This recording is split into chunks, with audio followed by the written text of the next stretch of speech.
suatu tanda lain di langit, besar dan ajaib, 7 malaikat dengan 7 malapetaka terakhir. Karena dengan itu berakhirlah murka Allah.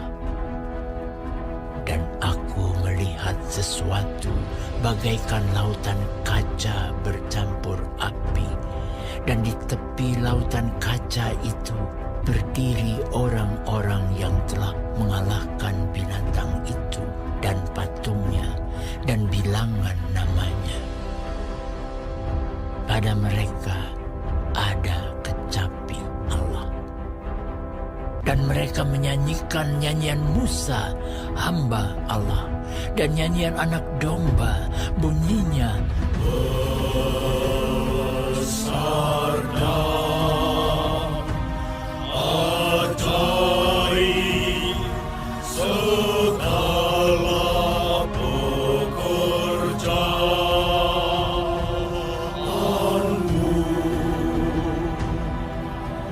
ya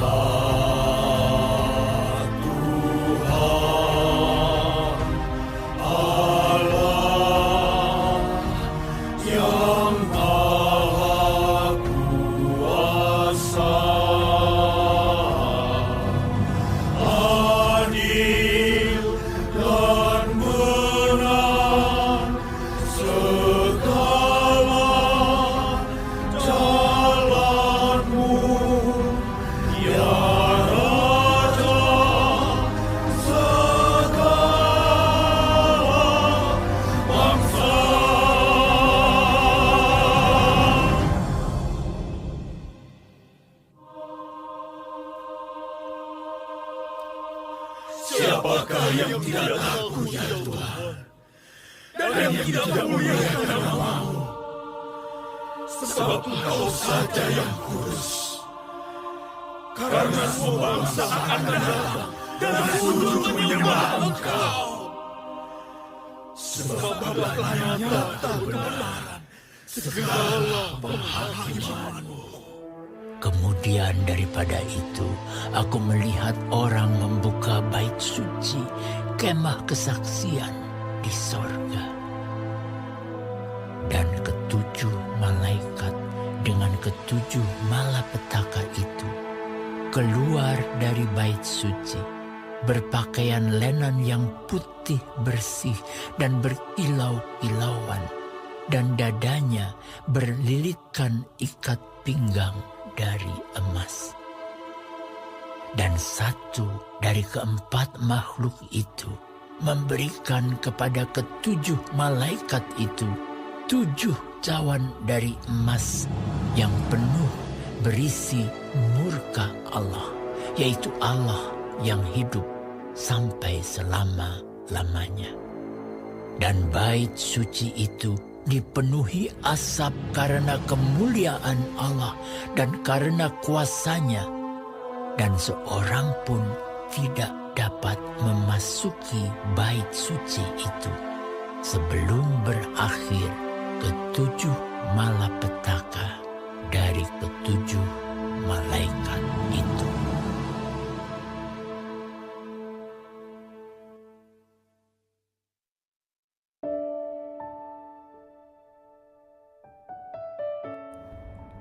Shalom saudara-saudaraku yang kekasih di dalam Tuhan Yesus Kristus.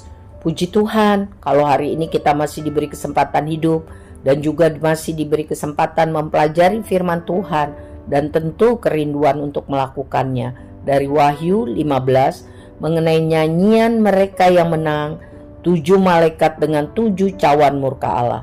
Tuhan Yesus memberkati kita. Amin.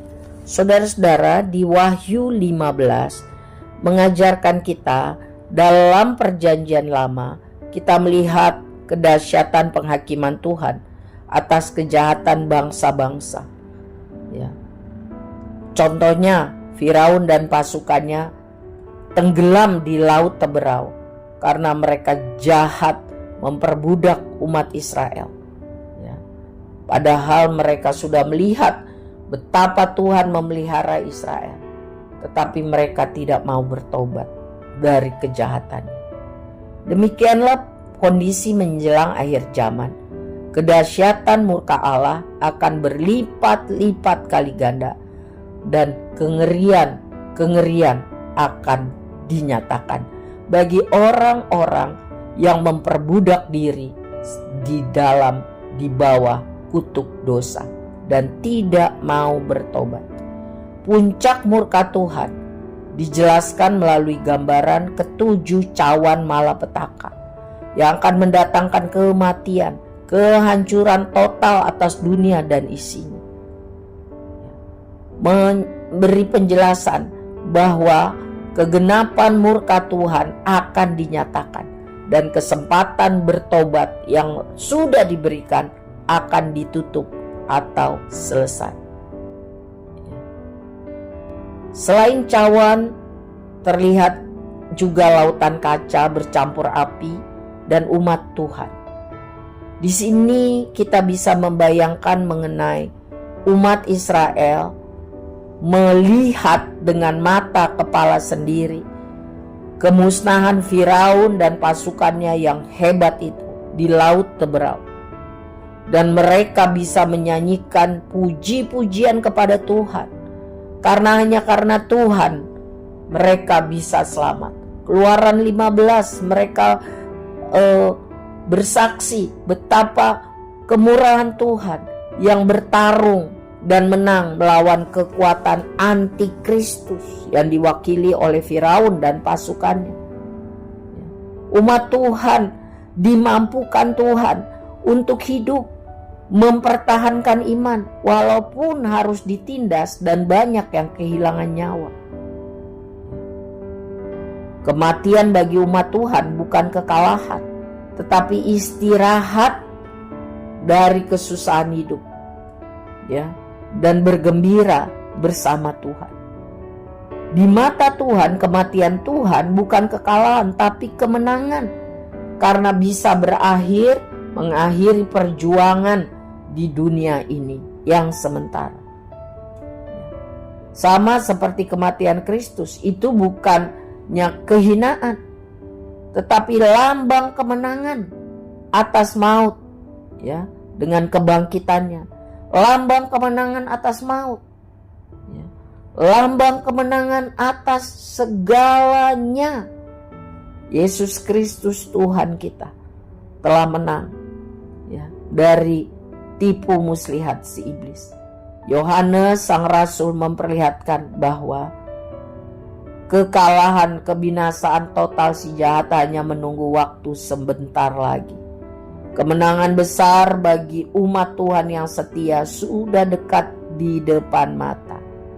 Umat Tuhan yang setia akan bergembira, akan bersuka cita, menyanyikan lagu kemenangan, menari gembira, persis seperti apa yang dilakukan orang Israel ketika mereka selamat sampai ke seberang dari Laut Teberau atau Laut Merah itu. Sukacita, kegembiraan karena kebaikan dan kemurahan Tuhan.